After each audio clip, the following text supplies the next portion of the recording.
Bueno, lo anunciamos desde el principio. Está Dolores Fonsi con nosotros. Hola, ¿Cómo estás, buen día, Dolores? ¿qué tal? ¿Cómo andas? Muy bien, muy Hola. bien. Pero- Muy contento de tenerte. Gracias. Te Ay, traes ahora acá, no me lo sí. suelto. Perdón que llegué No, está perfecto. bien. Estábamos hablando del recital de Milei, tranqui. Sí. Sí, sí. A lugares donde sí vas. No te perdona una. Pará, tengo Están entradas facturando para algo. ver mañana Belén. Claro, como Voy todo con el mundo amigas. debería, exacto. El mejor plan del mundo. Porque me dijeron que la posta es ir a verla con amigas. Claro, esa es la posta. Hay una interna ahí terrible. Che, Yo digo, me voy a ir al programa de Elisa, digo, Elisa Sánchez, la conozco bien, nos conocemos, la compartimos Hemos velada. compartido. Claro, todo, y digo, bueno, ¿la viste? No, me dicen. La voy a ver Hablemos mañana. nosotros, chicos, Tengo porque- entradas hace una semana. doy fe. ¿Dónde vas? ¿A qué cine? Al Gomón. ¿Qué pensás? Bien, listo, mejor. Doy Bien. fe que estaba hinchando en el grupo que no manda el link, pero este es el link, ¿cuál No, es el primero código? no me lo ¿Cómo el mandaron código? y después me error, no podía Andaba mal, verla. yo quiero Intenté decir verla. que Sí. se cortaba. Ah, Quiero me decir se que se cortaba. cortaba. Mira, Sí, yo no pude. Y digamos todo, cuando te dan la preview de una peli también tenés tu mail Sí. así No, como me medio- dijo, por eso hay Pero que te ir al olvidás. cine. Hay que ir al cine. Claro que hay que ir al cine. No, te digo en defensa de mi compañera, ¿no? Que No, estás está acá, bien. le ¿Vos llegaste con una fuiste al factura. Yo la vi No, con el yo mail. Con el mail. Con el Fede mail. Simonetti, La verdad arroba que- Feo, qué feo todo. Fede Simonetti Bueno, decía hablemos la del peli. recital del boludo este. Que mejor que hablar de... Yo la vi, yo hice la tarea. yo la vi. Venga, perfecto. Muy bien. No, antes que nada, felicitaciones, Gracias. porque va a competir por el Oscar, ¿no? Es la que Sí. enviada- Bueno, no, todo. Ah, no. Designada, sí, empieza designada la, para empieza la Argentina. carrerita, empieza Es la carrerita. representante. Nuestra candidata. Exactamente. Nuestra Mañana candidata. viajo a Los Ángeles. Y la peli, buena, me encantó. La verdad que me Gracias. gustó mucho y me pareció como muy intensa, ¿viste? Una peli que vos terminaste. Cuando la veas en el cine. Vino re fácil. La no sabes lo que resentida, es en el estoy mail. indignada. Me desperté a las 7 de la mañana. No, ¿cómo hacen ustedes para venir todos los días a No, es un Y flagelo esto. El problema es el horario. Mira, los lentes oscuros, bien, no los encontré, me los dejé en casa. No, qué bueno, gracias. Sí, la verdad me gustó mucho, me pareció como muy. O sea, ni siquiera no me acordaba la historia cuando la empecé a ver y después dije, esta historia Claro. que fue emblemática, ¿no? En todo lo que fue después la discusión del aborto. Sí. La verdad que. Pero. Me pareció que estaba como como una peli intensa, ¿viste? ¿Vos qué sensación tenés cuando la terminaste de hacer, cuando la ves ahora hecha? ¿Cómo la sentís? Pero intensa, ¿por qué? Porque tiene momentos de risa también. Sí, tiene, obviamente, y descomprime y eso está bien y se celebra, digamos. Sí, pero- no, ya sé, igual digo, es intensa. Sí, es intensa. Y No, sí. es verdad que salís igual cuando vas al cine. Arranca con una mujer Es que la fuerte. meten en No, cana, en una sí. camilla. No, ese mientras- plano secuencia al principio es una Es patada en la cara. durísimo, claro. Por eso después tratamos en el resto de la película claro. de ir como a la vida de los personajes y hacerla un poquito más humana, que tenga esos momentos donde la mami va al cole, la mami tiene que hacer las cosas en la casa, las cuestiones, digo, una mujer atravesada por un caso emblemático y cómo desde su vida convencional ataca, o sea, enfrenta esta situación que la supera, pero que decide igual atravesarla. Y metiendo cosas nuestras, como el video que hay, que es el video de fin de año de séptimo grado de la hija. Me había tocado el año anterior a mí con mi hija, porque como había hecho Blondie, hay una. ¿Quién tiene algo que ver con el cine? Vos, listo, me tocó hacer el video. Entonces el Gangnam Style. Es ese chiste, es como mezclar, ¿no? Como el Sí, entramado con ese caso. Es intensa, sí, puede ser. Bueno, el alegato final es intenso. Intensa Sube en el sentido que me mucho. moviliza, por ahí tampoco No, te quedes con claro, esa obvio, no, palabra, no. digamos. Sí, No, es sí. emocionante, creo. Sí, es Exacto. emocionante, pero también inspiradora. Y hay algo que salís, es esta memoria reciente de. No es usual ver películas Que hablan de hace poco. Que reflejan Sí, de sí, hace sí. años hace poco. De años hace poco. Bueno, Argentina 1985, pero ya tiene desde Sí. el 85. Casos verídicos, cercanos. No sé qué películas. Sí. No, argentinas. hay muchas. No. En eso es como. Es poco usual y es loco que una o todos nosotros de alguna u otra manera vivimos ese momento. Sí. Entonces, Y a la vez fue hace poco, pero pensás cómo cambió la sociedad desde entonces. Bueno, ahora estamos en una suerte de retroceso social. cambió para bárbaro. Claro, pero digo Evolución. que el caso en un principio, a mí me choquea que, digo, te pones hace unos años y te parece como casi inverosímil que puedan tratar a una piba así, que le pase sí. todo eso, y fue hace muy poco. Claro. Y bueno, siguen pasando, de hecho, pero bueno, Sí. hubo una ley en el medio, hubo una lucha. Sí, fue 2014 que la meten Claro. presa, 2016 la liberan y es hace, 10 años. Es loco porque, por ejemplo, me escribían abogadas y me decían, queremos ver la película, pero más que nada, más que por ver la película, porque seguramente trae como luz a estas chicas que están en unos limbos legales Claro. con las emergencias obstétricas, que es complicado, porque no, y con la ley promulgada inclusive, no sé, viste, no, todo depende de la empatía del que la defiende, Claro. quién agarra el caso, Sí, el de qué fiscal. manera lo ve. O sea, hay algo muy, muy loco en este caso, que es que con el mismo expediente, la abogada de oficio, que la hace Juli Cardinali, con ese expediente la condenan a 8 años. La oficial, la defensora Claro, la oficial. defensora pública. Ella y como no muy interesada. No, cero. en nada, y con el ¿no? mismo expediente, sin agregar ninguna prueba, Soledad la libera en 4 meses. Claro. Entonces es como desde qué juicio están jugando. Obviamente el asunto de clase, una mujer, una Sí. piba pobre que cae en una guardia hospitalaria tucumana que está militarizada, porque esos policías que ven en la película Sí. están. Están representes esos policías, Está- ¿no? En la guardia, de hecho, ¿no? eso Los que dos ese canales. primer plano de la película es así. Ella se despierta del legrado con 4 policías mirándole la vagina en... Ella va al hospital sin saber que está embarazada, ¿no? Porque Claro. se sentía mal Ella y tiene un aborto Ella espontáneo. tiene una peritonitis, o sea, la operan Ok. de apéndice antes. Esto no está en la película, o sea, sí, viste que le dice peritonitis Sí. el médico, pero ella tiene esta apéndice, la operan y tiene una complicación. Entonces queda medio Sí, dolida, paranoica sí, con claro. el asunto. Entonces le empieza a doler la panza, piensa que es eso y van al hospital. Cuando llega al hospital, se la llevan a revisarla, y cuando va al baño, porque se empieza a sentir que se hace encima, va al baño y tiene como una pérdida ahí, Sí. que no sabía nada, o sea, ni Sí. piensa nada en ese No. momento. Y la traen, y entonces sí, es una emergencia obstétrica, la llevan a ginecología a hacerse un legrado de urgencia, y cuando se despierta hay 4 tipos mirándole la concha. O sea, Claro. y la esposan a la camilla, todo eso No. sucede. Una persona que está anestesiada. Que ¿En fue qué porque se cabeza sentía mal a la cabe? guardia. Sí, Sí, aparte, si te es vas a una- mandar ¿en qué cabeza acá que vas a ir al lado de los policías a hacer? Eso ¿Cuántos también... policías varones son? O hay Claro, una hay una mujer también, ¿no? Que es la que en la le escena dice... hay una mujer que había una mujer, pero entran los tipos a la escena real. Claro, Y tam- se despierta y está rodeada de policías, la esposan, y ¿qué está pasando? O sea, loco. Sí, también está en la escena medio como que le baja el jean, el doctor. Eso Es sí. como una cosa medio, viste, de mucho maltrato, pero también como que muestra también muchas mujeres funcionales, ¿no? A ese sistema, Total, ¿no? De total, la sí, como que defensora oficial, la las mujer malas no, policía. los malos no son solo tipos, o sea, Claro. como todas, o sea, como está la conductora del programa de tele, que es María Marul, que lo hace increíble, y después Juli Cardinali, y ahí vamos, un montón Que de... la revictimizan y la estigmatizan Sí, todo el no, tiempo. no, Juli Cardinali, el personaje tiene una peluca de Desagradable póker total. increíble, y no le importa. Cree realmente el personaje que ella se merece. Es esos culpable y 8 merece, años. claro. Lo cree Sí. que hizo bien su trabajo y que Claro. debería agradecer porque no fue a perpetua. Claro. Eso, Claro. eso es real. Porque un homicidio agravado por vínculo, que Sí, es lo que le y es, bueno, como- con 8 años Y la se sacó detuvo- barata. y le dice eso, ¿no? Cuando se van, Sí. cuando la están puteando, le Pero dice todo esto así es como, así. sí, Es claro. como todo es muy sacado del libro de Ana Correa, Somos Belén, y hay un libro de Soledad Esa que habla más de en términos jurídicos, pero que hay un montón de cosas que están en la película. Lo de la escena de la basura Sí. es real. Cuando la... No te voy a contar. No, nada. no voy a spoilear. No te voy a spoilear. Pero digo, todo es. Todo sucedió. Por supuesto, está manipulado para que sea una película, ¿no? Digamos. Por ejemplo, los jueces, 2 días antes de que se enteren que tenían que liberarla sí o sí, sacan la nota en el diario. Viste, la nota en el diario en la película está antes para Sí. ejercer presión previamente, bla. Ellos la dejaron presa 2 años y pico. Cuando se dieron cuenta que Soledad Esa iba a sacarla en breve, o sea, ya la tenían que Sí. liberar, publican la nota con el nombre. con el nombre real de Sí. ella, que siempre fue un pedido que no Exacto, se hable. que entonces, ¿por qué? Si es una mujer adulta, si no sé qué, si no sé qué.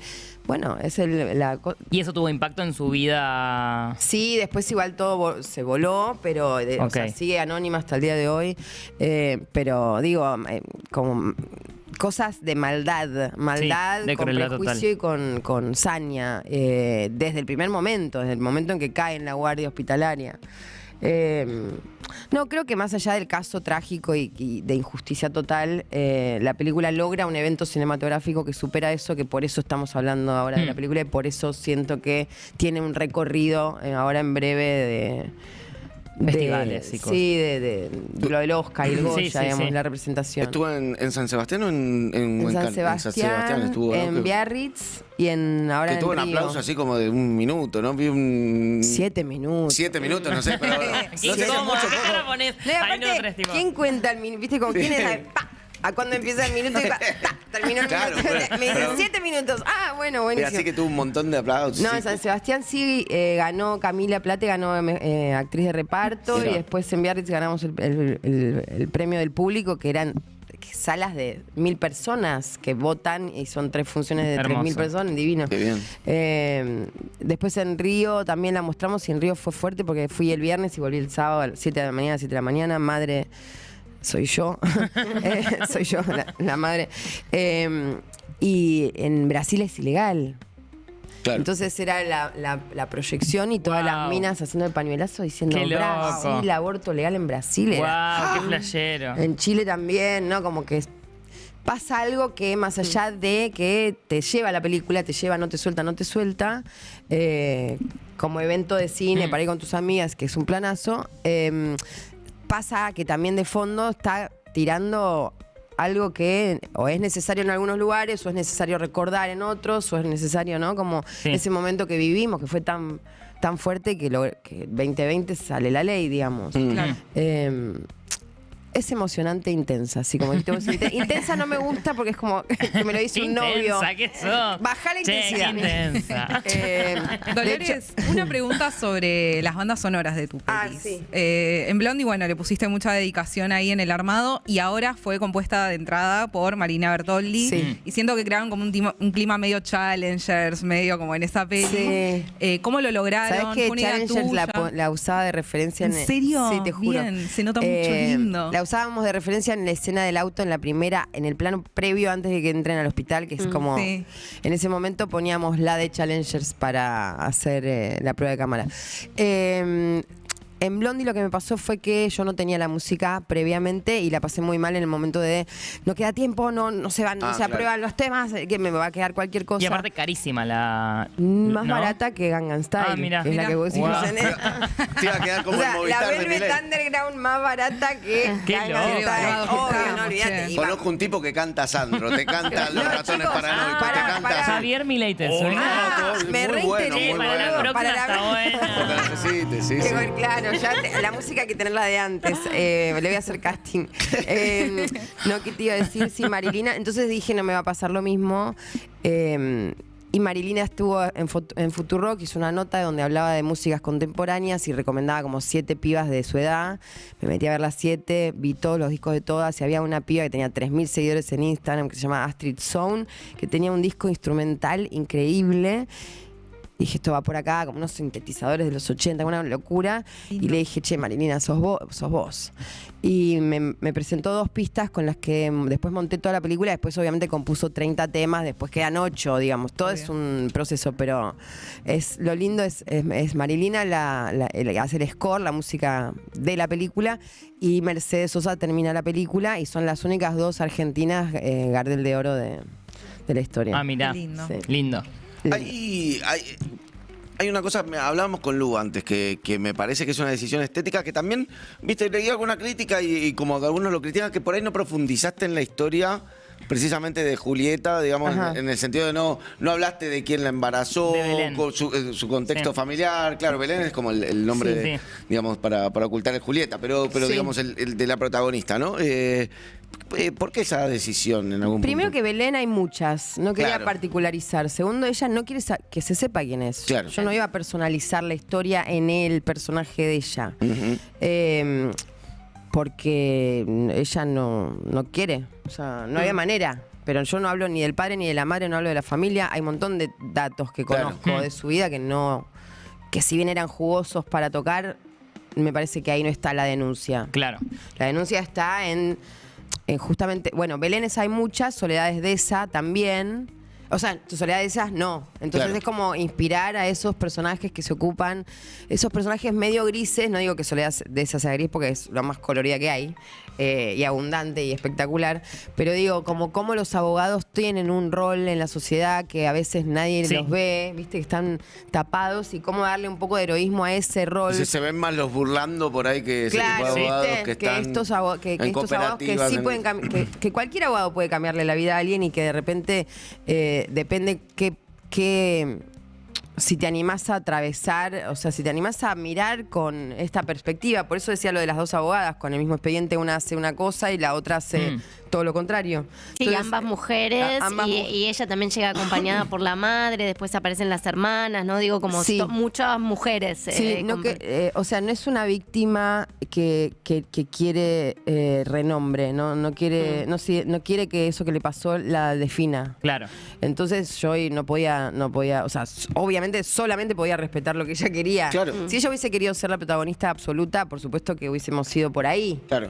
Pero Vos te juntaste con ella varias cenamos, veces. todo. Claro. No, lo lindo fue el preestreno, de repente salgo del cine y me había olvidado, me habían dicho, no sé qué, la veo. En el Wow. dice, cálmate, calladita, No calladita. Y yo, sí. No, bueno, me presenté. Mi prima no la veo hace tiempo, vive acá en España. Fue increíble, fue hermoso. Pero también valoro mucho eso, ¿viste? Claro. Eso de que no. Entonces, bueno, usando a Soledad esa, que es abierta y generosa conmigo desde el principio, sin fin, como WhatsApp domingos en verano, o sea, para el guión y todo, y usándome a mí, que es lo que, o sea, siento que cuando uno se pone en juego y se ríe de uno mismo y se expone, es cuando cuanto más personal sea de donde sale la historia, siento que se vuelve más universal, y hay algo de la ironización de la religión que es de mi persona, no de Soledad, como que se mezclan ahí, como que le dicen a Soledad, vos siendo tan católica, y Soledad dice, no, yo no, esa soy yo. Soledad participaba de Católicas por el Derecho a Decidir como estructura paramilitar de estas causas, pero no es que era, o sea, sí. Especialmente pero católica, claro, sí, de educación católica, pero no. Yo, digamos, mi familia, mi infancia. Entonces, ironizándome a mí un poco, metiéndole a Sole y bla, bla, digo, puedo contar esa historia desde este personaje que sí pasó que de repente, no sé, abogadas que no ejercen más, de repente dicen, che, me dieron ganas de ejercer de vuelta, Claro. o pibas que me dicen, ay, me estudiaría abogacía. Para cambiar el mundo. Claro, ¿viste? Claro, como ver que en esa carrera, que en general es weekend vole, hay algo que puede ser interesante y que puede cambiar algo. Para mí está buenísimo eso, ¿viste? Como que pensé que por ahí era una decisión estética, no por ella, pero porque en realidad, como el eje está puesto en el sistema, no en la historia personal. Claro. Porque historias Víctimas, personales. además. Claro, historias personales, a ver, miles, y algunas viste con vidas más trágicas, algunas con vidas más. Pero el sistema está muy bien reflejado, eso, digamos, en todos sus estamentos, ¿no? Desde la cárcel, el otro el hospital, ¿viste? Lugares como está muy bien eso es interesantísimo. Sí, como no poner acento en nada demasiado, no querer bajar línea del todo y como entrar a mostrar con respeto todos los personajes, digamos, pero también dentro de un sistema decidioso, que no es que es solo son los malos, son malos y son incapaces y son y tienen un montón de cuestiones ignorantes, ineptos. O sea, como hay algo de una desidia. Sí, una inercia, ¿no? Una locura, o sea, como cómo funcionan las cosas y cómo eso de repente termina en que una piba termina presa 2 años y medio y a nadie le importa. Hasta que a alguien le importa. Entonces ahí valorizamos ese interés y esas ganas de cambiar algo y cómo ella no pudo evitar hacerlo. Digo que cada uno de nosotros desde nuestro lugar podemos hacer algo. Y ni hablar de valorizar y recordar el trabajo colectivo, el feminismo, la unión de las fuerzas que son las que logran finalmente que estemos todos acá haciendo este programa, que sea una película y que salgamos a la calle a pedir por algo. Que no canten en el Movistar. O que afine. Por Dios. Ensaye un poquito. ¿Te gusta dirigir y actuar, o sea, ser protagónica en No, me parece lo simultáneo? peor del mundo. No, obvio. No, por ahí, qué sé yo, por ahí. No, me gusta mucho, ¿sabes? Me gusta mucho dirigir desde la actuación. Siento que hay algo como que el actor, como yo estoy poniendo el cuerpo igual que vos, puedo pedir lo que sea porque estamos los dos armándolo. Claro. Y hay algo muy desde la escena que se va armando, obviamente con mucho trabajo previo con un equipo en el cual delego toda la película, son todos talentosos, increíbles y me siento súper acompañada. Entonces cuando voy delante de cámara ya sé que toda esa parte está funcionando. Y después me ocupo de estar ahí siendo actriz con los actores y cómo vas manejando las escenas desde adentro. Me parece muy interesante. Y además como actuar para dirigir, siento que todos los directores deberían estudiar teatro en algún momento, entender qué es lo que piden y cómo, ¿viste? Es difícil, ¿no? Que te dirijan bien, o sea, en general... Te dicen, bueno, venís por acá caminando, te tirás de la montaña, caes en la ruta y Pero, digo, pará. ¿qué estoy sintiendo? Hacelo, fíjate si podés tirarte del primer piso. O sea, hay cosas que te piden que es como, ¿cuándo imaginaste que esto era posible que suceda? O sea, tratá de hacerlo. Entonces hay algo cuando sabés de actuación que es mucho más fácil. Claro. Y se vuelve más... No sé, hay algo de una humanidad, sobre todo desde la escritura. Ya, si sos actor y escribís y después dirigís y después lo actuás, hay algo como que entra muy en... No hay nada que te haga ruido, no sé cómo Tenés la explicarlo. imagen en la cabeza, además. No Y desde, aparte lo desde la pasás por el concepción, cuerpo, claro. viste que al final lo que importa es el cuerpo y cómo pasa todo por ahí. Entonces lees algo que decís, suena raro, y ya o lo actuás o lo charlas y ya empieza, no está todo en la cabeza. Se baja a otros lados y somos otras personas que también no sé, y ni hablar del estándar de que llego temprano, que hago las cosas en un tiempo y forma, que no está el momento de antes, viste, como llegaba una actriz y tardaba 3 horas en prepararse. No, amiga, dale, estamos todos acá para trabajar, hagamos las cosas bien. Entonces, como yo Sin también turismo. llego, hago como vas poniendo vas Un dirigiendo estándar, claro. desde cero, desde que llegás al set. Claro. Y a lo Clint Eastwood, ¿no? Hacía eso, ¿no? Como director, ¿no? Ginás Que me dijo uno de los piropos, los mejores piropos con esta película, que me dijo, es cine clintwoodiano. Ah, Le qué dije, lindo. me dijo, te lo mereces. Bueno, gracias. Con eso, ese Te faltan chumbos, ¿no? en breve. ¿Estás pensando? Una de cowboys. ¿Estás armando otra ¿Por peli? qué no? Otra peli. Uy, Siempre, sería muy pelis en lindo la un cabeza. western. No, sí, ya tengo cosas. Un western patagónico. No, el western divino, me encanta. De minas. Se viene el Pepita la Sí. pistolera. Se viene, eso ya se claro. Sí, hizo. está ahí. De Lucía Puenzo. Exacto. Exacto. Qué bien. A mi Bueno, mamá le decían Pepita la pistolera. Bueno. Tranqui. Es la semana del cine, ¿no? Esta Es la semana del cine hasta hoy. No, mañana. ¿Hoy qué día es? Martes. Hoy es martes. Hasta el jueves. Hasta el jueves. Sí. Y la entrada está a 4.000 pesos. Hermoso. Hermoso. Vayan. Vayan. Hay también una movida de teatros, leí también. También, ¿no? Ah, sí. Sí, se alinearon también con algo Sí, de... todos los martes, ¿no? Todos los martes. Creo que es los a martes, partir lo de de los ahora, los teatros, martes. sí. Bien, sí, a mitad de precio la entrada. Bueno. Sí, hay Bárbaro. a mitad, sí, creo que sí, mitad de precio y Sí. como más baratas, O todo. 2 así por que- 1. Sí. Sí, está bien. Momento de la cultura difícil, además, ¿no? Para afrontar. ¿Cómo sentís el momento político, ¿no? De tener que salir con una cosa que en teoría. Yo pensaba eso, uno lo podía ver hace unos años y decía, che, que llega como bueno cuando ya está consumado el hecho, Sí. ¿no? Y ahora es como que la realidad volvió a levantar pedirlo. la necesidad de por ahí estas películas. No hubo algo prepensado, digamos. Sí cae en suerte, como que la película justo cae, tiene la suerte de caer en este momento. Suerte o desgracia, Sí, o desgracia. digamos, para nosotros, pero no, me deprime mucho la realidad. ¿Qué querés que te diga? O sea, prefiero pensar en la película que viene. No sé qué decirte. Película que viene. No sé, me quiero matar. Sí, no, es matarse. Gracias, Oigan, Dolores, ustedes. por favor, por Gracias, haberte levantado temprano, por haber llegado. Sí. Bueno, y no, se nos sacó el tiempo, nos reencontramos mañana, viene Escucho Ofertas, mañana a las 8 estamos con desayuno. Hoy, lo único que tengo es un título, Sí, que es El lado oscuro de los juguetes. exactamente. Bueno, el domingo es el Día del Niño, ¿no? Y la verdad me puse a investigar un poco sobre marcas de juguetes que uno tiene como una idea como más inocente, ¿no? Que está siempre rondando más lo que tiene que ver con lo emocional, Sí, no con sí, lo sí, claro, tierno. claro. Es un elemento, un objeto lindo el juguete, Sí, hace que- feliz a un niño. Que te hace recordar cosas lindas, Por momentos supuesto. lindos, probablemente.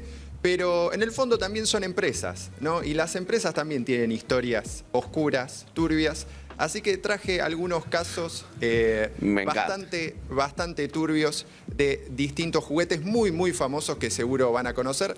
Así que si hay padres, madres por ahí, tápenle los oídos a las criaturas porque no tienen que escuchar esto. Ustedes sí, escúchenlo, pero voy a arruinar un poco algunas marcas, a desenmascarar en verdad Upa. algunos casos bastante conocidos. Upa. Vamos con el primero, que es un juego que ha causado, yo creo que separación de parejas, ruptura de amistades, ha arruinado quizás reuniones de amigos, que es el Uno, ¿no? ¿Cuántas veces no te has peleado por si te ponen un +4, arriba de un +2, si te cortan con una carta, etcétera? Este juego ¿Sabes qué? Sí. Este no lo tengo ni en pedo, ¿No? alguno. No, que es un ¿Nunca juego de jugaste? cartas, ¿no? Sí, es un juego de cartas. mirá.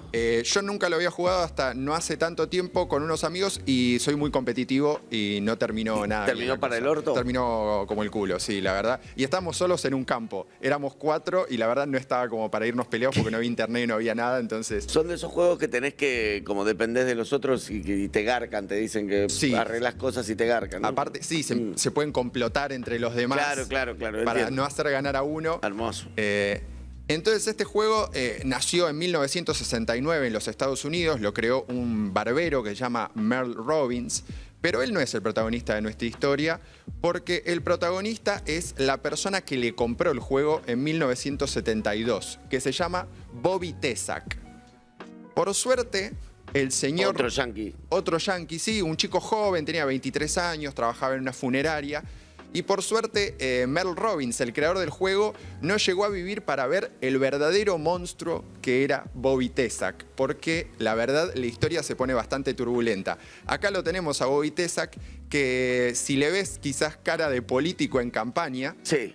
es porque era un personaje, o se volvió un personaje muy importante dentro del Partido Republicano en una ciudad cerca de Chicago, ¿no? Era como una especie de lobista, como una persona en las sombras de todo lo que era el partido, pero que movía lo que se conoce en Estados Unidos como un power breaker, creo que le dicen.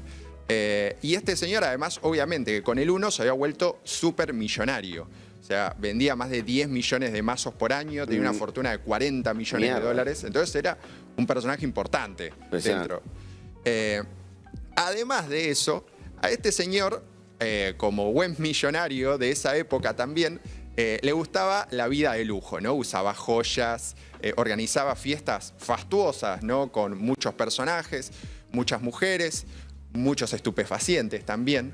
Y sí. Si no, no sería fastuoso, ¿no? Sí, no, sería fastuoso, exactamente. Y en 1992 todo ese imperio se le empezó a caer. ¿Por qué? Le hicieron una denuncia por mandar a incendiar 2 edificios. Esa es la punta nada más. Después se pone todavía mucho más picante.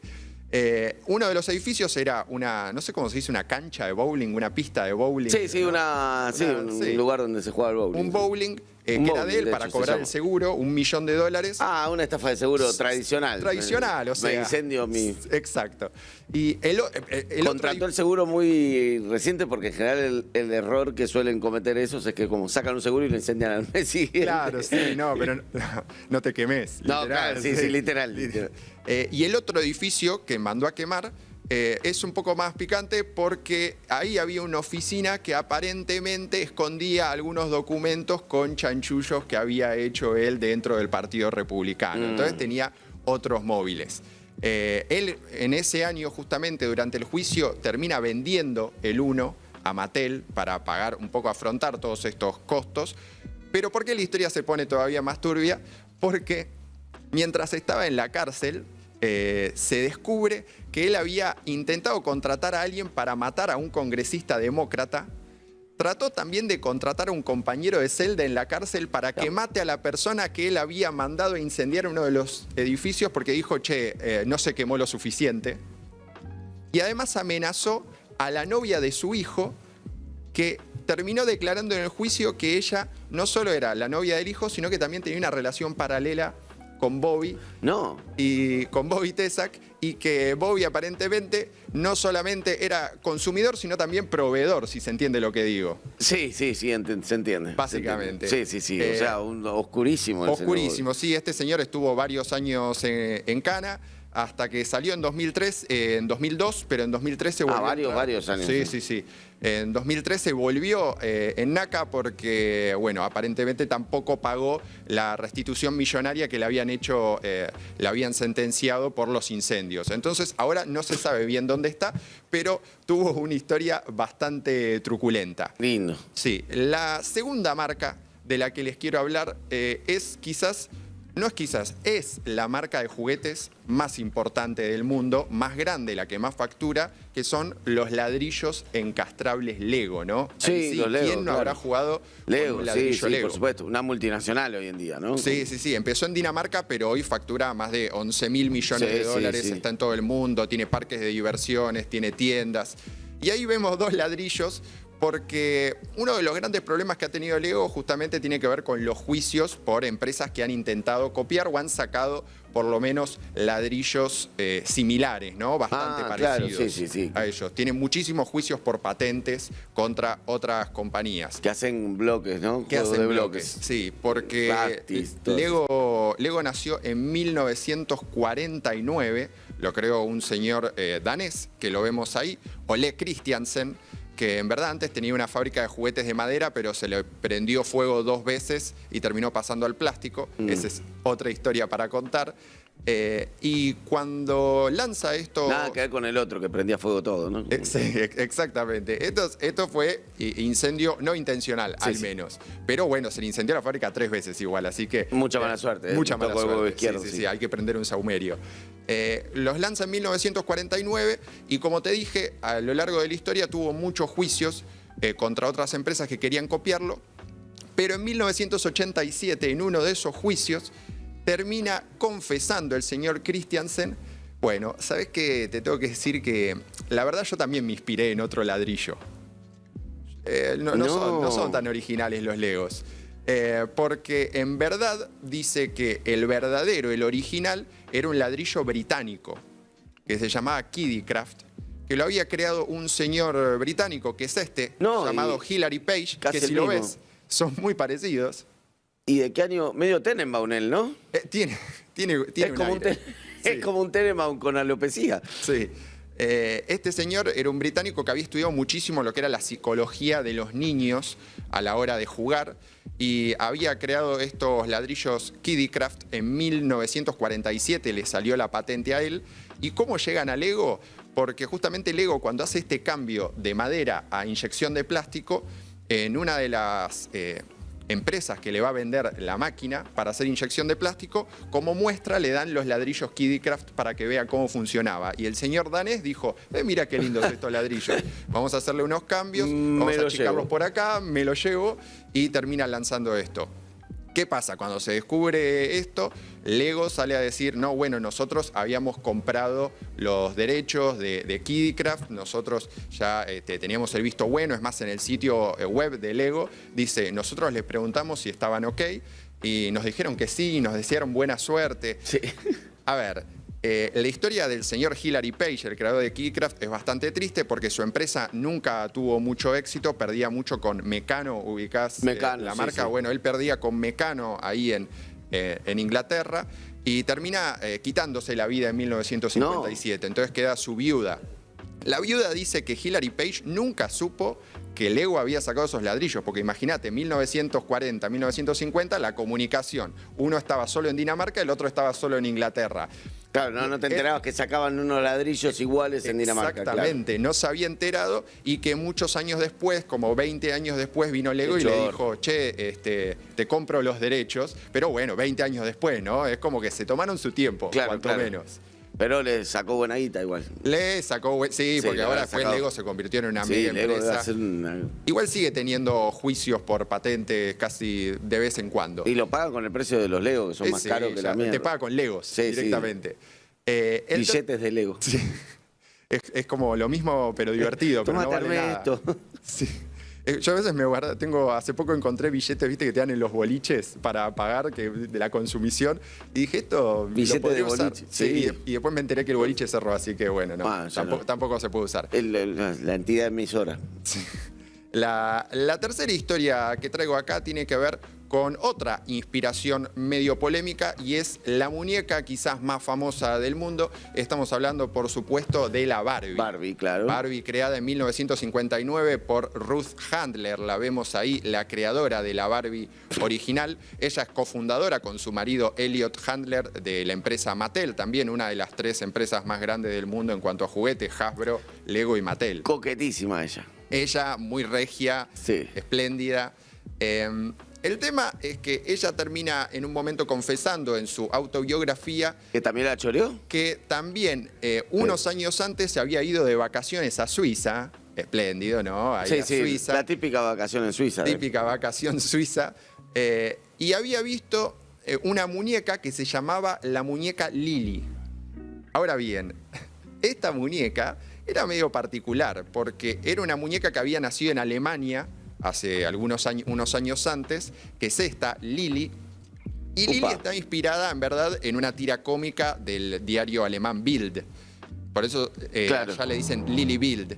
Y Lily era bastante más picarona. Pongamos en contexto, ¿no? A Lily le gustaba vestirse sexy, provocativa, le gustaba trataba de seducir hombres con plata para que la mantengan, o ese era por lo menos el Medio contexto gato, de la digamos. historia. podemos. Y, Acompañante, ¿no? y además, claro, salía en ropa bastante más provocativa. Sí, Y allá en Alemania, la muñeca Lily... era furor para grandes, ¿no? Sí, exactamente. Se vendía en los sex shop. Se vendía mucho, ¿sabes qué? Para despedida de soltero. No, tremendo, pero tamaño, esa fue la inspiración. tamaño chiquito. Tamaño chico, sí. Mirá qué perversones. Dice estos. que la gente, los hombres les gustaba mucho colgarla del espejito retrovisor Ah, mira. para tenerla ahí como si fuera Esto un es trofeo. una inspiración. ¿Esto en qué año? Esto fue, la Lily salió en 1955 Claro. y la Barbie sale en 1959.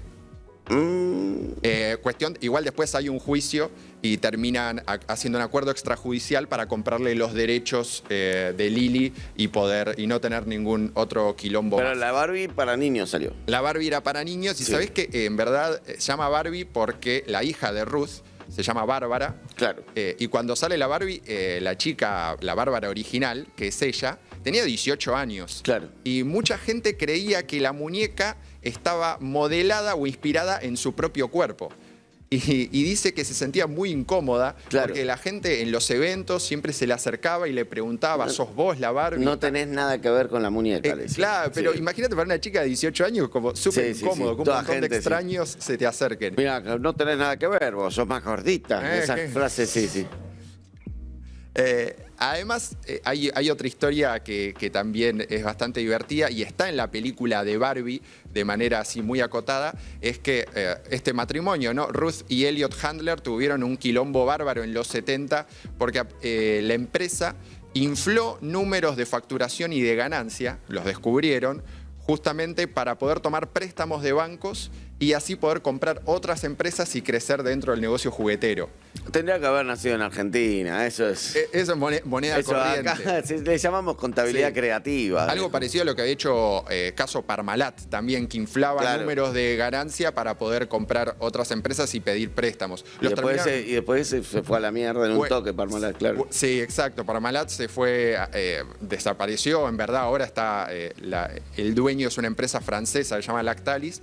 En este caso, Ruth y Elliot tuvieron que renunciar en Mattel, tuvieron que dar las acciones que tenían y fue un hecho bastante traumático para ellos.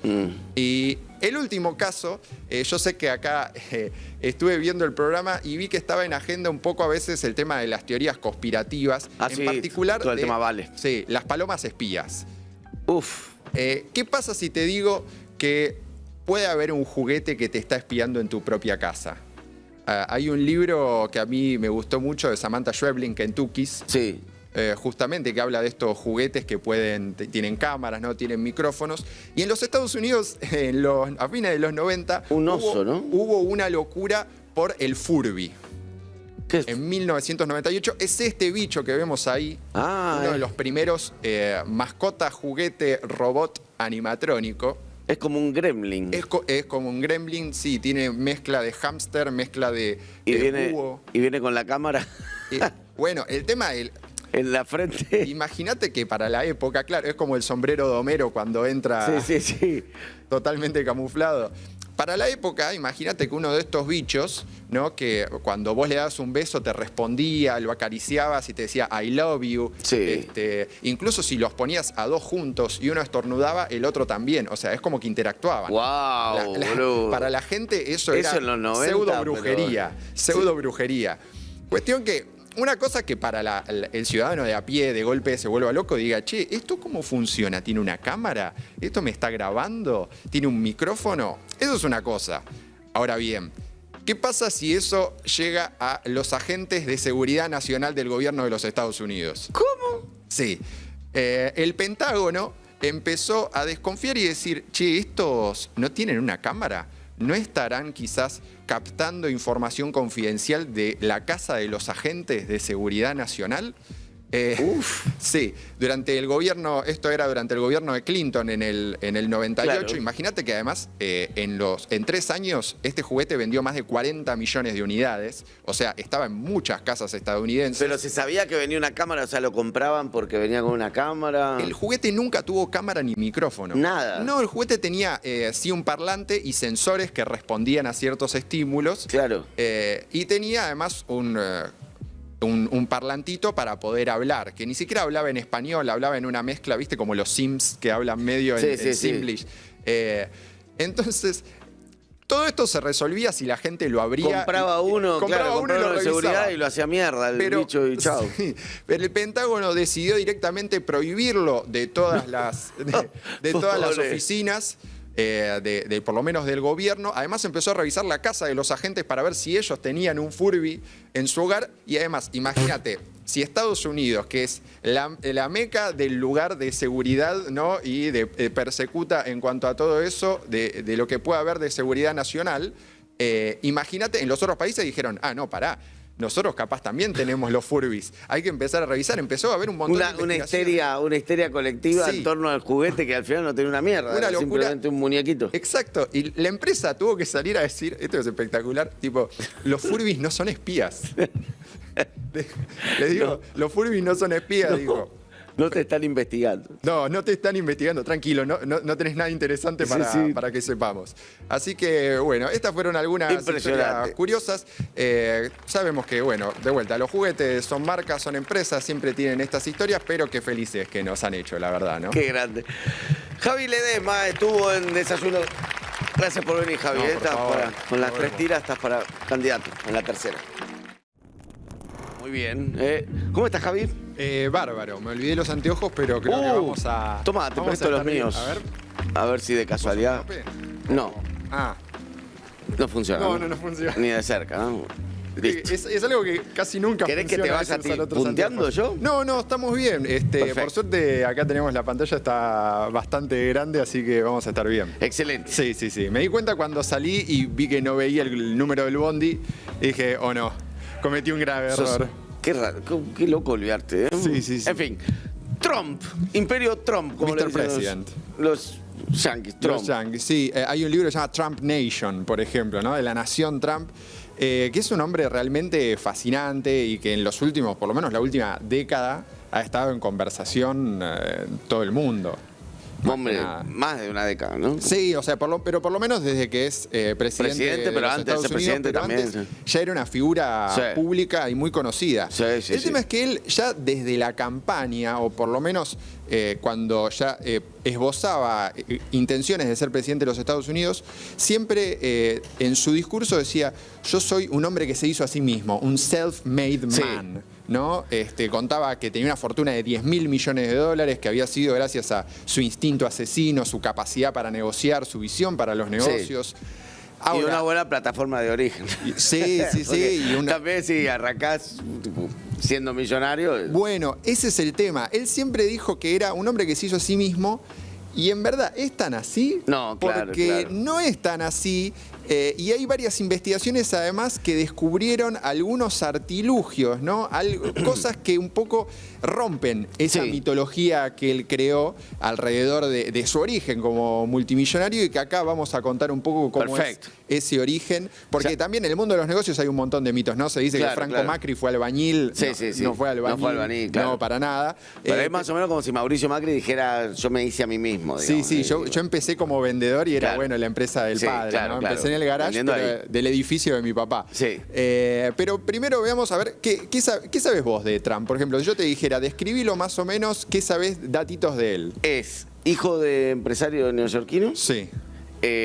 Con un despegue en la época de los 80 en cuanto había mucho negocio inmobiliario por hacer y cierta cometa que se podía tirar al municipio, no es municipio, sería la intendencia de Nueva York, digamos. Así, ese es el despegue en el real estate, digamos, lo que llaman ellos, que es el negocio inmobiliario. Exactamente, pero ha tenido un montón de otros negocios porque armé un pequeño perfil. Recién hablamos, ¿no? Tiene 79 años, 2 veces presidente de los Estados Unidos, tiene los 2 anillos, empresario inmobiliario, como la NBA. Los 2 anillos. Ha sido más conocido como empresario inmobiliario, pero ha tenido muchos otros negocios, desde una aerolínea, tiene campos de golf. Lo de la aerolínea te la debía, no sabía. Sí, tuvo una aerolínea Trump que no fue un gran negocio justamente. Fue dueño de Miss Universo él durante bastante tiempo. Miss USA, del concurso de belleza de Miss Universo. Es medio jeropón, ¿no? Bueno, la verdad, todas las fotos que vos buscas Miss Universo Trump. Sí. Está agarrando de la cintura, el famoso. Sí. Hay manos en offside, por lo menos. Además, conductor de reality, ¿no? Durante más de 10 años, El Aprendiz, que también lo posicionó dentro del mundo pop, quizás de la cultura pop. El Aprendiz tenían que ser como jefes, ¿no? Sí, era como una especie de aprendiz de jefe. Bueno, competían para después obtener un puesto en Trump Organization, ¿no? La empresa de su familia. Claro. El tema es que él siempre ha dicho que tiene una fortuna de más de 10.000 millones de dólares, que genera 300 millones de dólares en ganancia por año. Y lo cierto es que él nunca quiso presentar su declaración de impuestos, algo clásico en los presidentes de los Estados Unidos, donde ahí ves un poco cuál es su patrimonio. Y además sus empresas no cotizan en bolsa. ¿Nunca quiso presentar su declaración de impuestos? No. Publicar. Mostrarla pública. Sí, porque es algo como que todos los presidentes de los Estados Unidos lo han hecho, pero él siempre se negó. Y decía que él ganaba muchísima plata, que tenía una gran fortuna. Y lo cierto es que no se sabe muy bien cuánto gana. Hay especulaciones, hay cálculos, ¿no? Por ejemplo, Forbes dice que hoy tiene una fortuna de 7.000 millones de dólares, más que nada porque hizo cash de muchas inversiones cripto, de cosas cripto. Mirá. Hasta el año pasado eran de 2.000 millones de dólares, no los 10.000 millones que él decía. Pero bueno, hay como todo este mito que él ha creado de que es un self-made man, que se hizo de abajo. Y hay muchas encuestas en los Estados Unidos, en particular cuando fue la primera campaña presidencial, e incluso a lo largo de los años hasta por lo menos la última, en el que más de la mitad de los estadounidenses creen de que él es un self-made man, que se hizo de abajo. Entonces, vamos a un poco desmitificar este primer gran mito sobre la vida de Donald Trump, que es, ¿se hizo de abajo realmente o en verdad nació en una cuna de oro como es? Nació. Es la realidad. Es que sí, en verdad nació en una cuna de oro, en una familia de bastante plata. No tenía tanta guita el padre, es verdad también. Él hizo crecer mucho. Sí, él le hizo crecer, pero si vos también después actualizás un poco la fortuna que él tenía, ¿no? Que era varios cientos de millones de dólares, es realmente una fortuna considerable. Entonces, vayamos al primer mito y un poco al origen de la familia Trump, ¿no? Porque su abuelo Friedrich Trump, con F al final, en verdad, llega desde Alemania. Él su familia muchos años dijo que eran suecos, pero en verdad eran alemanes. Llegó a fines del siglo XIX a los Estados Unidos y se fue durante la fiebre del oro, se fue a Canadá, pero no a buscar oro. Se fue en verdad a abrir hoteles y restaurantes para toda esa gente que iba a buscar oro. Claro. En verdad se dice que en los hoteles atrás pasaban negocios non-sanctos. Claro. ¿no? Mucho trabajo sexual en particular se habla. Y ahí hizo un pequeño dinero, quiso volver a Alemania, pero allá lo rechazaron porque no había hecho el servicio militar, justamente por haber seguido a los Estados Unidos. Entonces tiene que volver a Norteamérica y ahí tiene al pequeño Fred Trump, el padre de Donald, que a los 20 años empieza él como carpintero, empieza a construir una casa, construye 2, construye 3, y ya para los 30 años se había convertido en un gran desarrollador inmobiliario de casas primero. Ese es el famoso Self-made man, exacto. Made Sí, man. sí, totalmente, pero además él las construía en verdad pensadas para gente de clase media y baja. No estaba pensado para el mercado de lujo en las afueras de Manhattan, en lo que es Brooklyn, en lo que es Queens. Entonces, cuando se casa y tiene a sus 5 hijos, él ya era un empresario con una fortuna considerable y ya un empresario por lo menos establecido dentro del mercado de Nueva York. Él tiene 5 hijos. La mayor es una mujer, Marianne. Después viene Fred Jr., que en verdad era el heredero nato, porque también en su mentalidad las hijas mujeres no iban a heredar, sino que el sucesor iba a ser su hijo varón. El primogénito. El primogénito era Fred Jr., pero él lo veía demasiado blando, porque Fred Jr. quería ser piloto.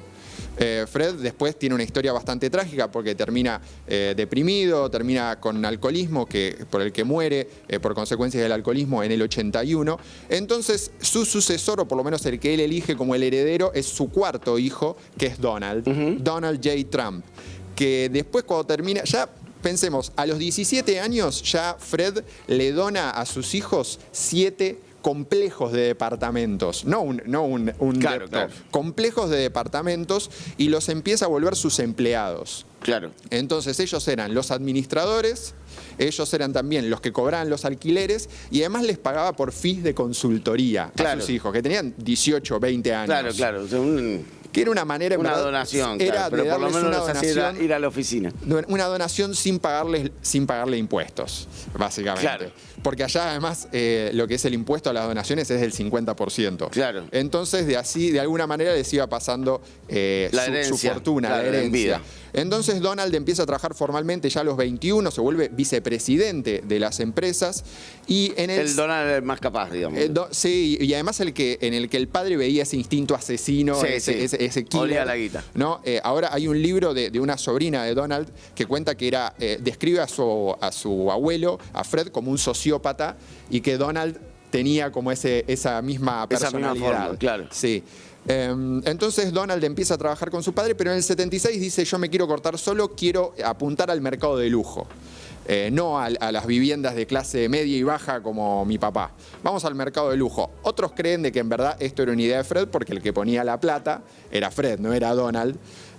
Porque en ese momento dice que su padre le dio un pequeño préstamo de $1 millón. ¿Quién pudiera? ¿Quién pudiera tener ese pequeño préstamo de $1 millón? Toma, hacete tu empresita. Sí, bueno, ¿cuánto necesitas? Con esa plata él compra una parte del edificio Commodore, del Hotel Commodore, que estaba medio en baja, y ahí construye lo que es con la licencia del Grand Hyatt. Y consigue además 40 años de exención fiscal. Claro. A través de un abogado amigo. Hay una película, El aprendiz, que salió hace poco. El abogado era Roy Cohn. Logra a través de algunas maniobras cuanto menos dudosas conseguir esos 40 años de no pagar impuestos para ese primer negocio. Eso en los 70, 80. Eso es en el 76. Claro. 76. Pero ese pequeño préstamo de $1 millón, ¿fue tan pequeño préstamo? ¿Fue solamente ese préstamo? ¿Nada más? Bueno, ese es el segundo mito. Porque en verdad, según varias investigaciones, ahí lo tenemos a Donald J. y a su padre Fred a lo largo de los años. En verdad, hay investigaciones de New York Times y de Bloomberg de hace poco, que dicen que el padre Fred le dio préstamos por más de $14 millones a lo largo de los años para sus múltiples negocios. No fue solamente ese $1 millón, y que tampoco hay registros de que Donald lo haya devuelto de alguna manera. Él dice que sí. Si yo te lo presto, justo me morí en el medio. Sí, bueno. Sí. Pero eso sumale también los sueldos que cobraba como administrador, como cobrando los alquileres, la renta que tenía de los edificios, los fees de consultoría. Claro, era la misma empresa, pero simulaban que eran dos, digamos. Sí, exactamente. Se calcula que más o menos a lo largo de los años Fred le donó más de $1.000 millones a sus hijos. Bueno. Y que ellos tendrían que haber pagado unos $500 millones en impuestos. ¿Cuánto pagaron? 0. 50. Bien. Es algo. Por lo menos vos decís, vos en 0, estamos en algo. Pero la diferencia es bastante. El tema es que ellos usaron una serie de artilugios, algunos legales, otros no legales, justamente para que Fred, a lo largo de todas esas décadas, les vaya pasando la donación, les vaya dando su herencia, pero pagando pocos o nada de impuestos. Y hay algunos ejemplos que son espectaculares. El primero es el más clásico, ¿no? Mercado inmobiliario, que hacían subvaluar las propiedades. Claro. Decían que valían 4 millones de dólares cuando el edificio valía 20. Sí, claro. Sí. Hay un caso espectacular. Cuando muere su hijo, el varón mayor, Fred Jr., hacen la sucesión y evalúan, por ejemplo, y dicen, bueno, no, todos los activos que tenía Fred Jr. eran 4 millones de dólares, 14 millones de dólares. Y después, cuando una persona quería comprar un departamento en uno de esos edificios, le decían, el edificio solo vale 17. O sea, Fred tenía varios edificios, entonces las cuentas medio que no te dan. No cerraba por ningún lado. Sí. Claro. Otra que hacía era, él le daba estas líneas de crédito a Donald, por ejemplo, y después en un momento decía, bueno, te perdono la deuda a cambio de acciones de tu empresa, que está medio en crisis, Claro. y después se la revendía a un comprador anónimo por 2 mangos. Sí, sí, triangulaba. Y ese comprador anónimo, bueno, Claro. hay especulaciones, Sí, pero sí. podrían llegar a haber sido sus hijos. Y la tercera para mí es espectacular. Los hijos de Fred armaron una empresa que se encargaba de las compras para los edificios. Tipo comprar las calderas, Claro. el lavarropa, etc. Tercerizado. Y esa empresa le sobrefacturaba, o sea, le ponía un sobreprecio que le cobraba a Fred, obviamente, del 20-40%, y se quedaban con esa diferencia, justamente eran las donaciones de la fortuna Qué para trucho. no pagar los impuestos. Truchísimo. Sí, pero bueno, todos esos artilugios usó a lo largo de los años, mientras Donald se convertía en un exitoso, o por lo menos empezaba a tener un poco más de popularidad, ¿no? Le hacían notas en el New York Times y le decía que era parecido a Robert Redford. Él siempre fue jetón. Siempre, Sí. siempre le gustó figurar. Digamos. Aparte era rubio, alto, le decían, es parecido a Robert Redford, andaba en un Cadillac con la patente, decía sus iniciales, salía con modelos, era como todo un Sí, personaje en la Nueva York de los 80, donde también él se convierte en por lo menos un gran Sí, sí. desarrollador con la Torre Trump en el 83. Y algo que me encantó es que él a los 40 años escribe su libro que es The Art of the Deal, que es, ¿no?, el arte del negocio. Sí. Que de ahí tiene sus 3 reglas para los negocios. ¿Cuáles ¿Las son? conoces? La primera es ataque, ataque, ataque. Siempre atacar. La segunda es vos nega todo. Nunca admitas que te equivocaste. Y la tercera, que me encanta, es siempre decir que ganaste. Always claim victory. O sea, vos Claro. siempre, Mandá- en toda situación, vos ganaste. Es como es presidente, digamos. Sí, bueno. Ese estilo. Es exactamente Frutero siempre. Sí, uno lo ve y se Lo llevó a la presidencia. Lo llevó a la presidencia Sí, totalmente. Absolutamente. Cuestión que él empieza con todo el negocio de los hoteles, pero en los 90 ya empieza a descontrolarse hacia los casinos, por ejemplo. Claro. Empieza a pedir líneas de crédito a los bancos, además de las líneas de crédito que le daba el padre. Y fueron todos, él siempre por lo menos se vendió como que él ha hecho grandes negocios, I'm extremely rich, extremely wealthy, muchos buenos negocios. ¿Fueron todos buenos negocios? El tercer mito. La verdad, No. no. Claro. Tuvo muchos fracasos a lo largo de los 90 en particular, fines de los 80, Taj 90. Mahal, el el Trump, casino. o sea, un casino que replicaba el Taj Mahal, que es muy igual de, ¿no?, Atlantic City, Sí, de sí. Las Vegas, hacer la Torre Eiffel, casino. En Eh, Atlantic City era, ¿no? en Atlantic City él tenía los casinos. Bueno, todos esos fueron negocios que le fueron muy, muy mal porque no llegaba a tener el retorno como para después poder pagar los préstamos. Incluso en una el padre tuvo que mandar un emisario a que compre casi 4 millones de dólares en fichas de casino, Wow. sin hacer apuestas después, solamente como para ver si le daba un poco de... levantaba el cash como para que él pueda pagar estos préstamos, porque además los bancos le seguían prestando porque decían, che, si este tipo no nos paga, caemos todos. Debía más de 1.000 millones de Claro, dólares. en un medio, momento. medio como Argentina con el FMI. Ya. Sí, en un momento era préstamos para repagar préstamos. Ahí está, por ejemplo, la aerolínea, que también fue otro de los grandes fracasos. Incluso en los 90... Claro, por eso no me había enterado. Sí, por eso, no. Anduvo como el Duró orto. algunos años y anduvo muy mal. Dicen que es un negocio muy difícil. Bueno, muy estilo Richard Branson, ¿no? De Virgin, que también tenía el tema de las aerolíneas, disqueras. Claro. En los 90 tiene una que es fondo de olla. El padre ya tenía más de 80 años, estaba con demencia senil. No se acordaba más de media hora las cosas. Y él en un momento llega y le dice, mira papá, toma, firmá este Nuevo Testamento que vos lo escribiste, es tuyo. No, fondo de olla. Bueno, el testamento en verdad lo volvía a Donald, el único ejecutor de la herencia. Sus hermanos iban a tener que pedirle permiso para poder sacar plata de la herencia. Él iba a repartirla. Suerte que el resto de la familia se dio cuenta y le dijo, che, ¿qué estás haciendo? No, increíble. Porque él estaba muy complicado con esas deudas y además... Truchísimo. Sí, pero además fondo de olla. Mal. Está tu papá, tu mentor que te prestó tanta plata, está con demencia senil y vos te vas a aprovechar a tratar de que firme el testamento. Bueno, eso no funcionó. Porque él también estaba atravesando el primer divorcio, el de Ivana, su primera esposa. Pero bueno, tiene un golpe de suerte, por así decirlo, ¿no? También una tragedia, pero un golpe de suerte. En el 95 su padre Fred decide nombrar a su hermano menor, al hermano menor de Donald, Robert, como su apoderado, y los hermanos empiezan a transferir las propiedades, la fortuna. Y entre el 99 y el 2000 muere Fred, muere su esposa también, Mary Ann. Entonces ahí se reparten la herencia los hermanos, que quedaron los 4. Ahí de vuelta usando los mismos artilugios, ¿no? Porque dijeron, no, todo lo que tenía papá valía $40 millones. Sí, claro, y tenías 6.000. 3 años después lo vendieron por $700 millones. Claro, o sea, de golpe había pegado un salto de evaluación increíble. Y bueno, a partir de todo ese dinero que lo obtiene más de 120 millones de dólares más o menos por esa venta, él empieza a pagar deudas, empieza a comprarle parte de negocio a sus socios, a estabilizarse un poco, porque venía además de 6 reestructuraciones que no son bancarrotas, sino que allá la ley de bancarrotas te da como una protección para que vos puedas seguir operando mientras arreglas a ver cómo pagar la deuda. Y empieza también toda la época de Showman, que ya venía desarrollando desde los 80, 90, apareciendo en los programas de lucha libre, en Miss Universo. Empieza a licenciar su apellido, que es uno de sus grandes negocios, porque él no pone plata, pero recibe las regalías y además recibe ingresos, ¿no? Desde marcas de corbatas, marcas de bifes, de carne, la Universidad Trump.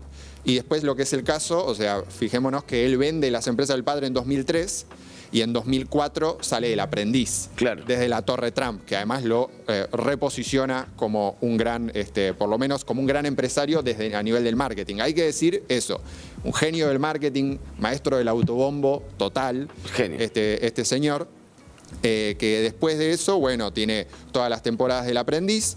Él empieza a virar más hacia el negocio de los campos de golf. La frase del reality You're fired. You are fired, que estás despedido. Pero quedó además, eso traspasó porque empieza, quizás Donald Trump acá no era, yo creo, una figura tan conocida. Hay un chiste de los Simpsons que irónicamente dicen como que que es presidente en el futuro. Bueno, tantas cosas que dijeron los Simpsons a lo largo de los años. Alguna la pegás, ¿viste? De vez en cuando. Pero en esa la pegaron.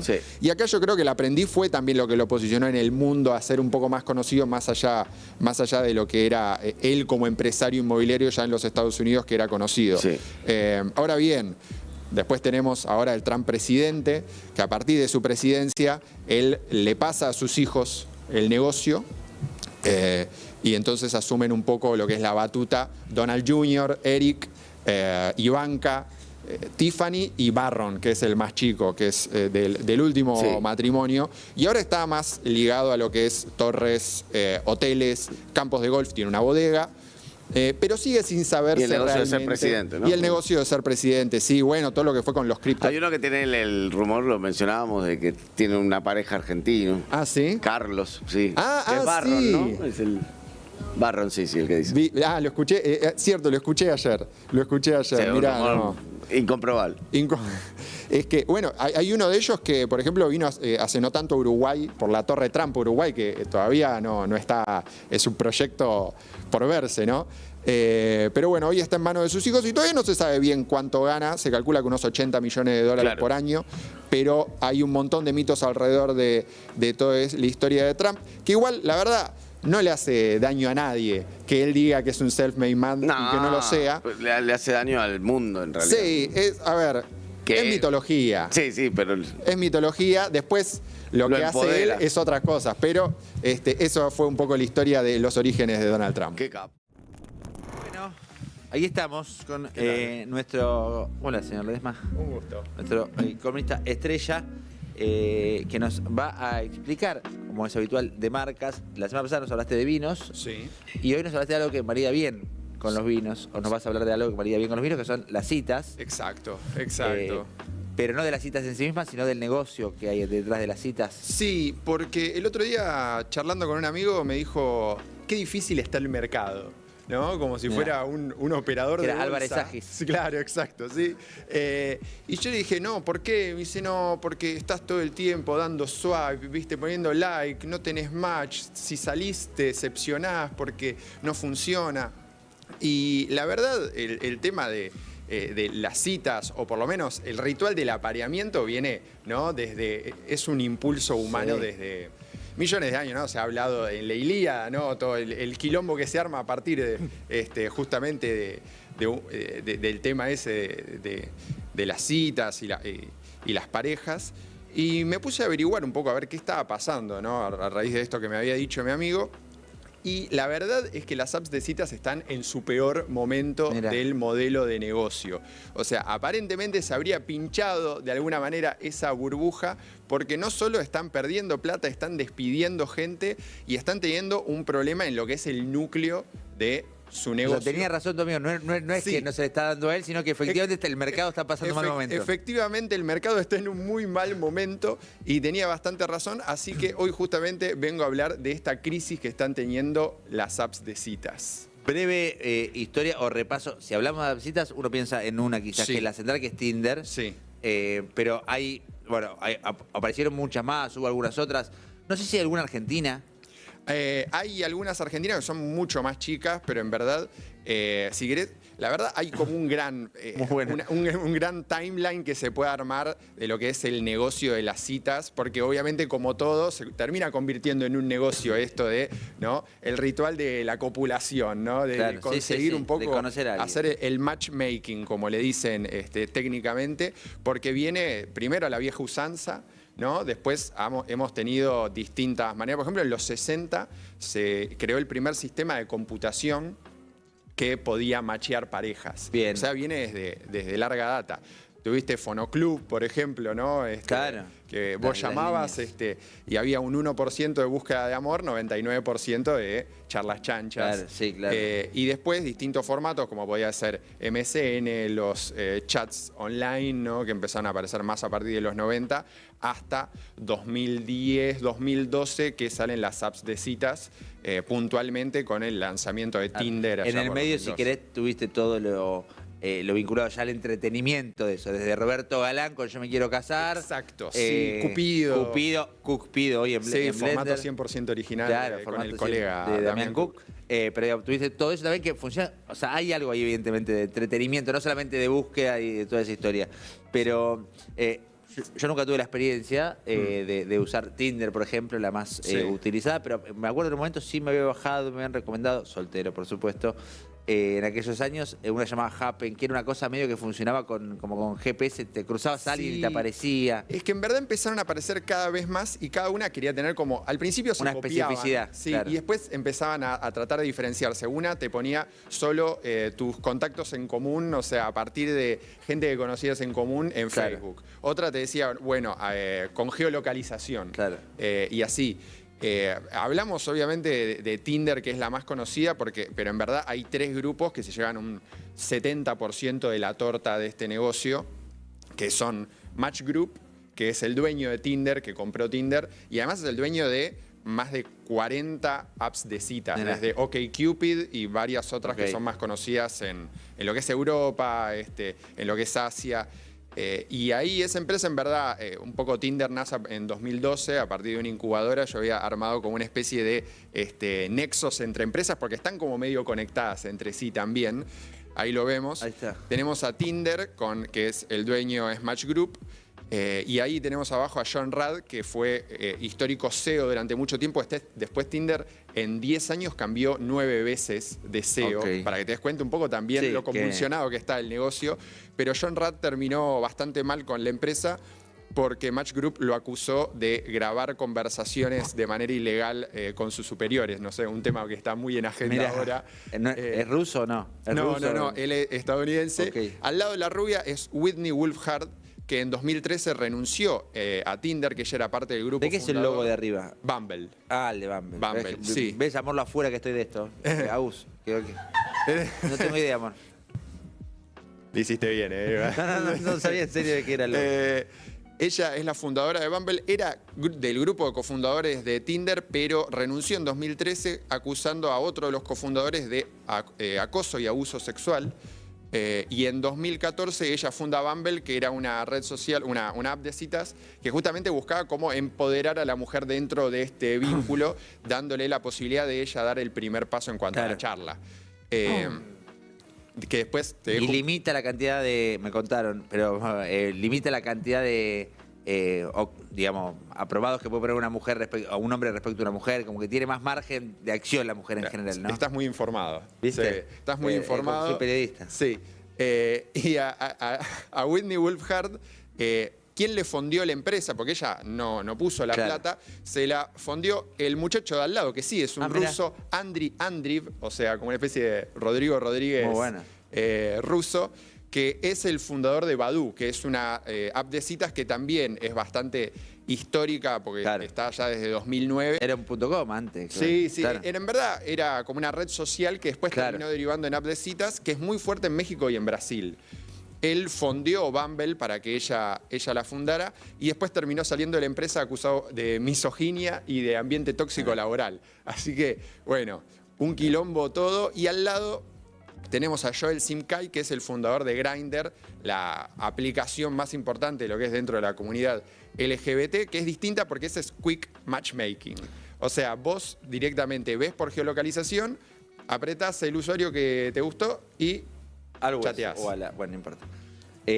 ¿Todo esto es grupo Match? No, estos son los 3 grupos que tienen el 70% del mercado, que es Match Group, que es Tinder, OkCupid, después el grupo Bumble, que tiene Bumble y Badoo, y Grindr, que en su momento quiso sacar una app de citas para héteros, o sea, con el mismo formato que se llama Blender. Mirá. Sí. Pero no funcionó porque Joel se dio cuenta que el mismo sistema que tenía Grindr no funcionaba dentro de parejas hetero y la frase que dijo es, la verdad, cuanto menos curiosa, dijo, me di cuenta que a las chicas no les gusta que las acosen. Así que sí, se nota que fue al colegio, ¿no? La verdad que lo que es haber estudiado. Es importante, es importante. Bueno, pero este negocio, como dijimos, empieza a crecer más que nada 2012, 2015, con mucho auge, ¿no? Yo me acuerdo de estar en la época de la facultad y que hablaran de que, che, conseguí una previa a través de Tinder. Sí. Yo, como gordo Virgo, no tenía ni idea de qué era todo eso. Pero empezó a crecer con mucha fuerza y en particular en 2020, ¿no? Época pandemia, aislamiento, la gente buscaba un poquito de sexting, un poquito de calor virtual. Como todo lo digital que creció en esa época también, ¿no? Sí, sí, sí. Bueno, YouTube, canales, o sea, todo eso explotó y las apps de citas también tuvieron su momento de boom, pero a partir de 2021 todas estas empresas también empiezan a salir a la bolsa, justamente en el calor de todo ese, totalmente ebrios de poder, dicen, bueno, salgamos a la bolsa, juntemos plata. Y ya a partir de 2021 se empieza a caer un poco ese negocio porque los especialistas le llaman la fatiga del pulgar. ¿Qué significa eso? Básicamente, la gente se empezó a frustrar un poco con este sistema del swipe, ¿viste? De girar con el pulgar para un lado, para el otro, que Dato de Color se inspiraron en eso a partir de un estudio psicológico que hacían con palomas hambrientas. Condicionándolos de alguna manera, pensando que picoteaban las palomas. Es así, era un estudio en el cual ponían a palomas cagadas de hambre y las hacían creer que cuando picoteaban el piso les daban comida. Entonces empezaron a picotear el piso pensando que les iban a dar comida y a veces sí y a veces no. Hicieron un estudio psicológico que después eso fue como la inspiración para el swipe, de que vos digas, bueno, pongo like para un lado, para el otro, pero después va a venir otra cosa y Claro. voy a seguir. Es una inspiración leve, pero inspiración está al fin. Todo eso empezó medio que a frustrar, porque había algo de rechazo también si vos no tenías match, ¿no? Había algo también de frustración porque ibas a citas y quizás no era el resultado esperado. Hay muchas mentiras también. Hay un estudio de Forbes que dice que cuáles son las 3 mentiras más grandes o por lo menos más comunes en estas redes, en estas apps de citas. La primera es la edad. O sea, Claro. te dice que tiene 30 años y después viene Eduardo Ornequian, ¿no? Aparece también la foto como la foto de mínima engaña o Bueno, miente sí, también. igual la foto un poquito, Sí, un poquito por eso, de hay mínima que, engaño, hay está que bien. ayudar también. Y sí. Es como la barba, tenés que ayudar al resto. La segunda son los hobbies y los intereses. Te haces el que lees y en verdad olé nada Perfecto. más. Y la tercera es la altura también, que es otro tema que la gente miente mucho. O sea, Mirá. todo eso se empezó como a aumentar y en particular entre los millennials, que eran el grueso del público que había Claro. en estas apps de citas. Y esas personas, por ejemplo, en este estudio de Forbes, dicen un 80% que ya están quemadísimas por las apps de citas, por frustración, por sentirse decepcionadas. Y otro tema también es la crisis económica. En algún momento, creo particularmente de Tinder, que es claramente la más conocida, pero también debe haber sido la que más invirtió en publicidad, o por lo menos la que Sí. más tuvo presencia en general, sobre todo en el mundo digital. Y como que había, no me acuerdo de una campaña que tenía que ver con que alguna pareja que había logrado, como, obviamente ni siquiera sé si era real, pero que había logrado casarse, formar familia, como que la idea esta de no es solamente para ir y encontrarse una noche, sino acá podés encontrar el amor, digamos. Sí. Justo el otro día escuchaba que Anamá Ferreira había macheado con Martín Sí, Tetaz en Tinder. señor. Así, ahí te das cuenta cómo en verdad encuentra gente que ¿Quién quizás en mintió otro con la ámbito- altura ahí, decís? No, bueno. No sé. Sí. Pasa que, claro, Martín Tetaz no debería mentir con la altura, que se descubre fácil. Sí, digamos. sí. No, bueno, en verdad Tinder siempre estuvo como más cercana a lo que era encuentros casuales, Claro. ¿no? Pero de alguna manera también intentaron cautivar a otro tipo de público porque el modelo de negocios está anclado en las suscripciones, o sea, lo que paga la gente todos los meses para tener quizás más like, tenés, no sé, super like, lo que sea. Ese es el gran modelo de negocios porque publicidad gana, pero es una parte muy chica de su facturación. Claro. Y también está basado en la rotación, que saben que la gente se suscribe, está, y después en un momento tienen que reemplazarlo con Claro, otro. son usuarios que permanentemente van Sí. rotando. Y lo que les está pasando es que no solo que los millennials están frustrados en esta fatiga del pulgar, sino que las generaciones más chicas, los centennials, son los centennials, ¿no? Sí. En verdad están encontrando el amor en otros ámbitos, como por ejemplo los eSports, como por ejemplo los juegos online. Claro. No sé, juegan al counter y capaz empezás a chatear, que pin, que pam, y conseguís pareja. También, por ejemplo, en otros ámbitos como los chats de los streams. Chats, Claro. no sé, como el de Blender. Quizás hay parejas que se han formado en el chat de Blender. ¿Garcha no tengo alguien ni acá? idea. ¿Entiendes? No, no. No. ¿Sí? ¿Sí? ¿Qué dice Marini? Mm. ¿Posta? Sí, fue muy tímido Mirá. igual ese, sí. Mira, tiene información, pareciera, Marini. Mira qué. Mirá qué bien. Hay varios ámbitos en los que se han formado estas parejas. Letterboxd, por ejemplo, también. Mirá. Era uno de los lugares que también salía en las encuestas. Y entonces en esta crisis que también deviene, me acuerdo de Daniel Scioli en 2016, que hablaban de la caída de preservativos, y él decía, bueno, cuando hay crisis económica hay crisis, ¿no?, emocional, y también uno está con menos Está ganas. Hay algo de eso que también en otros países, por ejemplo en el Reino Unido, decían, che, mirá, a mí me está costando mucho salir porque tengo que gastar en la cita, ¿no? La birra, la comida, el taxi, lo que sea. Claro. Bueno, vamos y vamos, miti. Y entonces todo lo que es siempre crisis económicas también incide en que, bueno, la gente sale menos, venden menos los bares, etcétera, etcétera. Pero también de este análisis más sociológico, si le querés Sí. decir de alguna manera, hay números, hay data dura, porque traje un poco lo que muestra esta caída que están teniendo las apps de citas, en particular en 2025. Las caídas, estos números son caídas en facturación, en usuarios, en todo junto. En todo junto, porque por ejemplo, en usuarios pagos, o sea, lo que es el corazón del negocio de Tinder, de Bumble, Sí. de todas estas apps de citas, solamente entre 2024 y 2025, Tinder perdió 2 millones de usuarios pagos. Bumble perdió 400.000. Ya, pero próximamente debe ser parecido porque debe tener mucho más Tinder, digamos. Tinder tiene más de 14.000, Claro. montón. Pero bueno, están cayendo mucho, incluso también en usuarios activos por mes. O sea, si haces la cuenta Claro. un poco, en usuarios activos también están perdiendo millones y millones de usuarios. Pero en usuarios pagos, que es lo más importante para ellos, bueno, Tinder 2 millones, Bumble 400.000. Bumble empezó a perder plata. En los últimos 2 años perdió más de 1.000 millones de dólares. Y Grindr no cae en usuarios pagos, pero sí está perdiendo plata. En los Recaudación. últimos 2 trimestres registró pérdidas por 140 millones de dólares. Y lo que está pasando es que facturación andan más o menos parecido, porque en verdad lo que hicieron fue subirle el costo Claro. a los que se quedaron, ¿viste? Claro. Bueno, ustedes se quedaron, van a tener que poner más. Apuestan al amor, apuesten Sí, un poco más al apuesten un amor. poco, van a tener que un esfuercito más. Claro.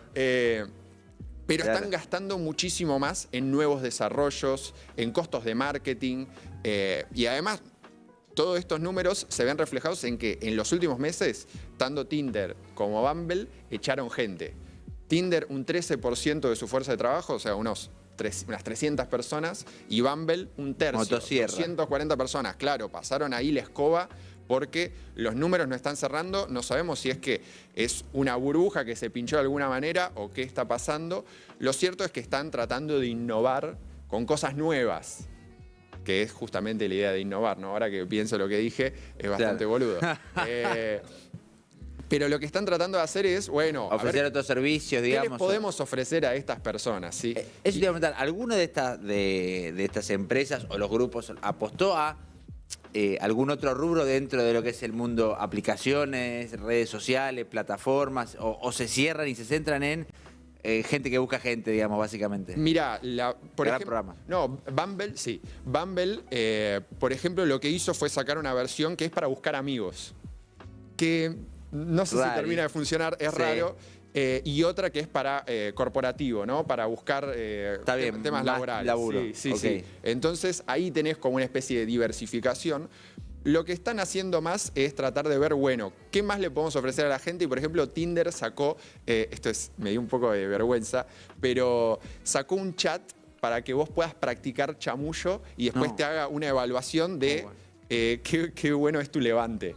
O sea, es, Muy como, bueno. es tristísimo porque es como te tenés que chamullar a Boti del gobierno de la ciudad, ¿viste? Muy Y de bueno. golpe, y después te dice, muy bien, Javi. La verdad, lo has hecho muy bien.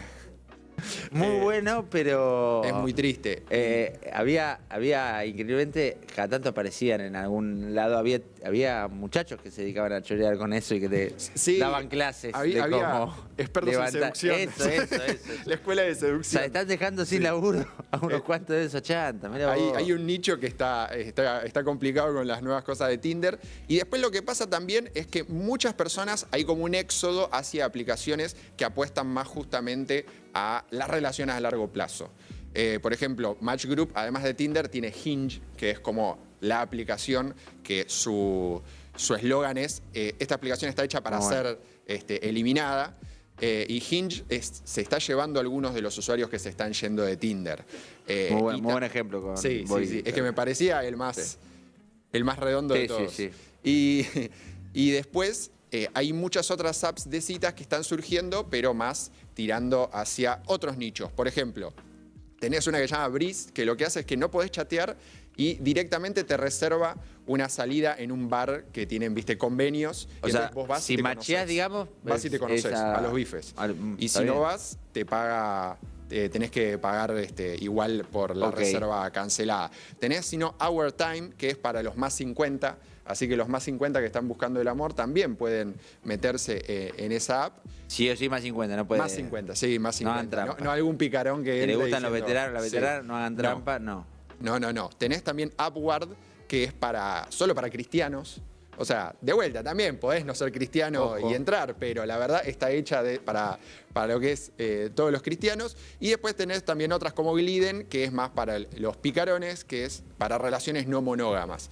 La verdad es que están saliendo cada vez más apps de citas. Me enteré hace poco también que había una que es medio para las celebridades, que se llama Raya o Raya, que Mirá. están como todos los famosos y entras como medio por suscripción. Ah, muy bueno. Sí. O sea, un recomendado por alguien. Sí, digamos, sí, o sea, sí, es como un círculo, Claro, muy bueno. muy adentro. Y lo cierto es que ahora este negocio está como en este momento complicado, ¿no? De despidos. ¿Alguna de estas está vinculada empresarialmente a las principales o no? Sí, la que es Upward está vinculada y Our Time, las dos son de Match Group. Ok. Sí, no, Match Group tiene más de 40, o sea, tiene para Claro. comunidad afroamericana en Estados Unidos, tiene para comunidad latina, tiene para todo lo que te Claro, imagines, sí, tiene sí. una app específica. Geosegmentación total. Sí, pero bueno, pareciera como que hay una pseudo burbuja que está empezando a mostrar signos de que quizás el mercado se expandió demasiado rápido, Claro. ¿no? Con esto de los despidos, pérdidas. Habrá que ver si es que es solamente, ¿no? Como un susto para estas empresas o si quizás el negocio está entrando en un ghosting totalmente... Muy bueno. Ahí está, lo bueno. pensé como 2 horas ayer. Buen remate, buen cierre. Sí. Buen Muchas cierre. gracias. Javi, un placer hacer match con vos. Fue rarísimo ese cierre. Mejor era el tuyo. Gracias.